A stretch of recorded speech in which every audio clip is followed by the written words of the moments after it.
Hello readers, I am Amy, and today I'm here with some slow burn recommendations for books. I didn't used to think that I liked slow burn at all. I'm like, why would I want to read a book that is so slow, that hasn't gotten to the point yet? But there is an author who completely changed my mind on slow burn books, and that was Daphne du Maurier. This is my copy of Rebecca. I have several of her shelves on my books now, including some of her short stories. And she really changed the game for me on slow burn. The writing was really exquisite, and she had this really detailed, moody environment that set the stage for the story really, really well. And I was impatient to find out what was going on, but I also liked getting all of those little details and trying to figure it out as I went on. And yeah, du Maurier made me realize that I actually love a good, well-done slow burn. So really, any of her books or short stories I think are going to be great. Rebecca is one of her most well-known, and there's a reason for that. Du Maurier loves a good slow burn mystery. And is there anyone else here who just loves a good slow book in the winter? Winter, everything's slowing down, the world's kind of resetting, everything's getting cozy, and it's the one time of year that I consistently like to sink my teeth into a good slow burn novel, a book that really takes its time. Usually this is the time of year that I would pick up longer books, because I'm just ready to slow down and just pause and take things in and enjoy life a little. So, next book. Of course, I had to mention this person, not only the king of horror, but the king of taking his time and sometimes really just needing an edit. Of course, I'm talking about Stephen King, and Needful Things is my favorite book by him. This is not one of his longer books, really. He has so many long books. Most of his books are long. But Needful Things, after a couple of tries at Stephen King, was the first book that really got me into horror, that got me to enjoy horror. It was the first King book that I really liked. This is a great book if you're interested in some group dynamics. He does amazing with group dynamics and groupthink and getting people to play off of one another.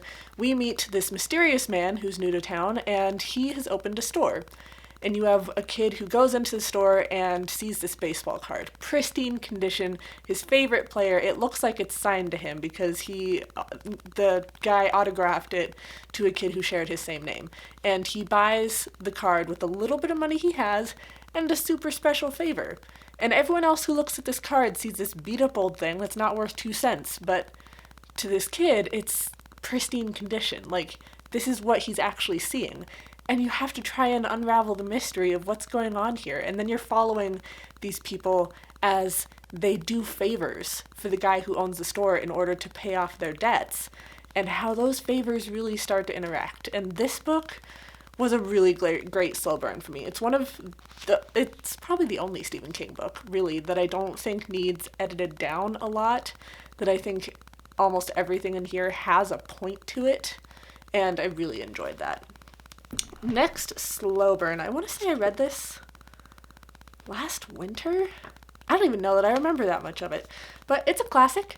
The Woman in White. This is definitely a longer book. My edition is in the 600-page range.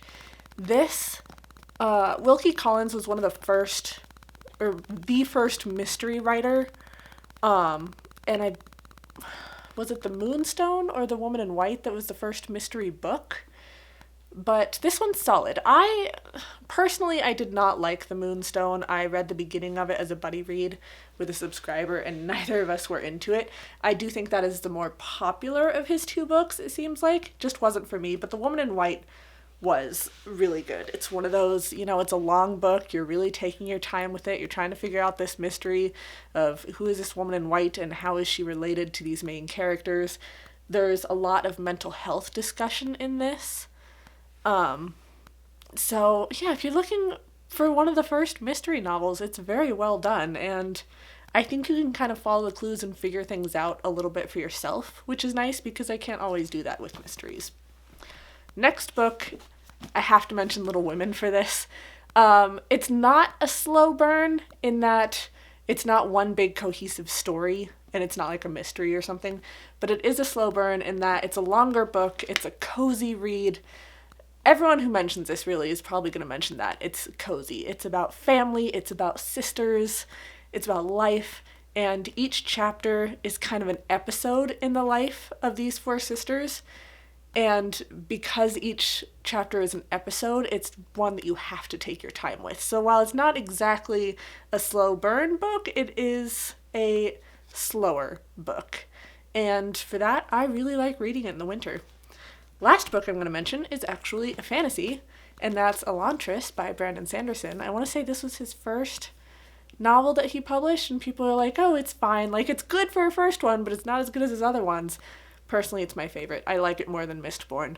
I had a couple of things with it where, like, my personal taste didn't totally match up with it, but it is my favorite Brandon Sanderson book still. This one, we have, like, this city of the dead, and you have all these politics playing into things, and you have this woman who gets married off to this guy who ends up dead, but she can't remarry or she loses all her power. It's just all these interesting power plays, and I kept thinking, hurry up, you gotta find out what's going on, you gotta be here, you gotta figure this out. But Sanderson's like, no, we're gonna take our time. We're gonna see how this plays out. I'm gonna make you wait. And for that, I loved it. The slow burn in this kept me going and kept me wanting to read, but also forced me to take my time with it and think through the things that I was reading. That is going to be it for me on slow burn books. If you have any slow burn book recommendations, please leave them in the comments below. I might check them out this year. Especially right now, I'm kind of feeling a slower burn book right now. So please, like, subscribe, be my friend on social media. I will see all of you in my next video. Bye, friends.